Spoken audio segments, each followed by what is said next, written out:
نظر بد کے حوالے سے ہمارے معاشرے میں کافی سارا افراط و تفریط پایا جاتا ہے۔ کچھ لوگ جو کہ اپنے آپ کو بڑا ماڈرن سمجھتے ہیں اور ہر چیز کے لیے ان کے پاس معیار عقل ہے، تو وہ نظر بد کا ٹوٹلی طور پہ انکار کرتے ہیں۔ وہ کہتے ہیں کوئی نظر نہیں، کچھ بھی نہیں۔ تو اس حوالے سے ہمیں مسلمان ہونے کے ناطے قرآن و حدیث کی روشنی میں دیکھنا چاہیے اور رہنمائی حاصل کرنی چاہیے کہ نظر بد حقیقت میں ہے کیا، اور اس کے کیا کیا نقصانات ہو سکتے ہیں، اور اس نظر بد سے بچنے کا طریقہ شریعت نے کیا بتایا ہے۔ سب سے پہلی بات تو یہ ہے کہ نظر بد یہ بالکل حق ہے۔ کوئی نہیں مانتا تو اس کی اپنی مرضی، لیکن قرآن اور حدیث کی روشنی میں نظر بد بالکل حق ہے۔ اس کے اثرات ہیں، اور نظر بد ایک انسان کو موت کے گھاٹ اتار سکتی ہے۔ نظر بد اونٹ کو ہنڈیا تک پہنچا کے لے جا سکتی ہے، اور نظر بد انسان کو کسی ایسی بیماری کے اندر مبتلا کر سکتی ہے کہ جہاں پر ڈاکٹر بھی لاچار ہو سکتے ہیں، اور کسی بھی ٹیسٹ کے اندر اس کی بیماری جو ہے اس کو نہیں دیکھا جا سکتا۔ یہ حقائق ہیں بالکل، اس میں کوئی دوسری رائے نہیں۔ اگر نظر بد جو ہے، یہ جیلسی ہے، اس کا کوئی اثر نہیں ہے، تو سب سے پہلی بات یہ ہے کہ قرآن مجید میں سیکنڈ لاسٹ سورہ میں ہمیں حسد کے شر سے بچنے کی دعا سکھائی گئی ہے۔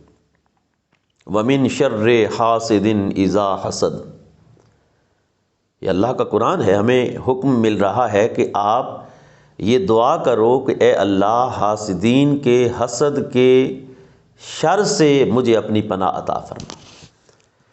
اس کا سیدھا سا مطلب ہے کہ حسد اس کا ایک شر ہے، اور یہ کسی بندے کو یہ شر پہنچ سکتا ہے اور اس کو اس سے نقصان ہو سکتا ہے، تو اللہ رب العزت نے اس سے بچنے کے لیے ہمیں دعا سکھلائی ہے۔ صحیح بخاری کے اندر ہے، نبی کریم صلی اللہ علیہ وآلہ وسلم نے ارشاد فرمایا، العین حق، نظر برحق ہے، یعنی اس میں کوئی دوسری رائے نہیں۔ یہ بالکل صحیح حدیث ہے صحیح بخاری کی کہ نظر لگنا یہ حق ہے۔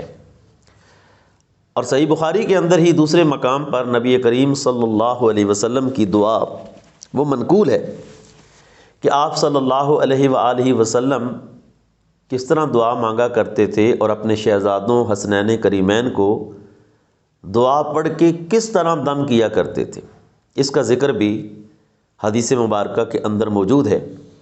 صحیح بخاری کے الفاظ ہیں، نبی کریم صلی اللہ علیہ وآلہ وسلم اس طرح اللہ کی بارگاہ میں دعا کرتے، اعوذ بکلمات اللہ التامہ من کل شیطان وہامہ ومن کل عین لامہ، کہ اللہ میں تیری پناہ چاہتا ہوں کن سے؟ من کل شیطان، ہر شیطان سے، وہامہ، اور ہر کیڑے مکوڑے سے، سانپ سے، بچھو سے، ومن کل عین لامہ، اور ہر نقصان دینے والی آنکھ سے۔ تو یہاں پر باقاعدہ طور پہ اللہ کے پاک پیغمبر کی دعا میں عین لامہ، جو آنکھ ہے اس کا ذکر ہے، بری آنکھ کا، اور اس سے اللہ کے پاک پیغمبر نے پناہ مانگی ہے۔ بسا اوقات اس طرح ہوتا ہے کہ ایک انسان، اس کو کوئی بیماری لگ جاتی ہے، لیکن کوئی اسباب نہیں، ظاہری طور پہ کچھ نظر نہیں آتا، ٹیسٹ کے اندر کچھ نہیں آتا، تو دیکھنا چاہیے کہ کہیں اس کو نظر تو نہیں لگ گئی، کیونکہ نظر برحق ہے اور یہ انسان کو تباہ و برباد کر سکتی ہے۔ اچھا، اب اس سے بچنے کا طریقہ کیا ہے؟ اول تو یہ کہ قرآن مجید نے جو ہمیں دعا سکھائی ہے ہمیں وہ یاد کرنی چاہیے۔ من کل شر ومن شر حاسد اذا حسد، اور خاص طور پہ آخری 2 صورتیں، اور اس میں ایک نبی کریم صلی اللہ علیہ وسلم نے ہمیں یہ دعا سکھلائی ہے، بسم اللہ لا یضر مع اسمہ شیء فی الارض ولا فی السماء وہو السمیع العلیم۔ 3 مرتبہ صبح و شام اس کو پڑھنے سے حاسدین کے حسد سے انسان عافیت میں آ سکتا ہے۔ اسی طرح یہ صحیح بخاری کی یہ جو روایت ہے جس میں اللہ کے پاک پیغمبر دعا مانگا کرتے تھے اور شہزادوں کو بھی دم کرتے تھے، یہ دعا خاص طور پہ ہمیں یاد کرنی چاہیے۔ اعوذ بکلمات اللہ التامہ من کل شیطان وہامہ ومن کل عین لامہ، اس کو یاد کرنا چاہیے۔ اور اسی طرح حسد سے اور بری آنکھ سے بچنے کا ایک طریقہ یہ ہے کہ ہمیں اپنی جو اللہ کی طرف سے ہمارے اوپر نعمتیں ہیں ان کو شو نہیں کرنا چاہیے، یعنی ہمیں حسد کو خود بخود جو ہے وہ پروموٹ نہیں کرنا چاہیے۔ بسا اوقات ایک انسان خوشی میں آ کر اپنا سب کچھ بتا دیتا ہے دوسرے لوگوں کو، جس سے دوسرے لوگوں کے دل میں حسد پیدا ہو جاتا ہے، اور پھر ان کا حسد کرنا یہ اگلے بندے کو نقصان پہنچا سکتا ہے۔ تو یہ بھی دیکھنا چاہیے کہ خواہ مخواہ ایسے لوگوں کی محفل میں اپنی ان کوالٹیز کو جو اللہ رب العزت نے دے رکھی ہیں خواہ مخواہ انہیں جو ہے وہ تعلی کرتے ہوئے بیان نہیں کرنا چاہیے کہ جس سے دوسرے لوگ جو ہیں وہ حسد کے اندر مبتلا ہو جائیں۔ اور اگر کسی بندے کو حسد لاحق ہوتا ہے تو اس کے لیے بھی حدیث شریف کے اندر یہی درس دیا گیا ہے کہ وہ ماشاء اللہ کہے، لا حول ولا قوت، یہ کلمات پڑھے تو انشاءاللہ اگلا بندہ وہ اس کی نظر سے بچ جائے گا۔ ایک حدیث پاک جو کہ مسند امام احمد بن حنبل کی ہے اور سنن ترمذی کی بھی ہے، کہ جس میں نبی کریم صلی اللہ علیہ وسلم نے بری آنکھ کے اثرات سے بچنے کا ایک طریقہ ہمیں بتلایا ہے۔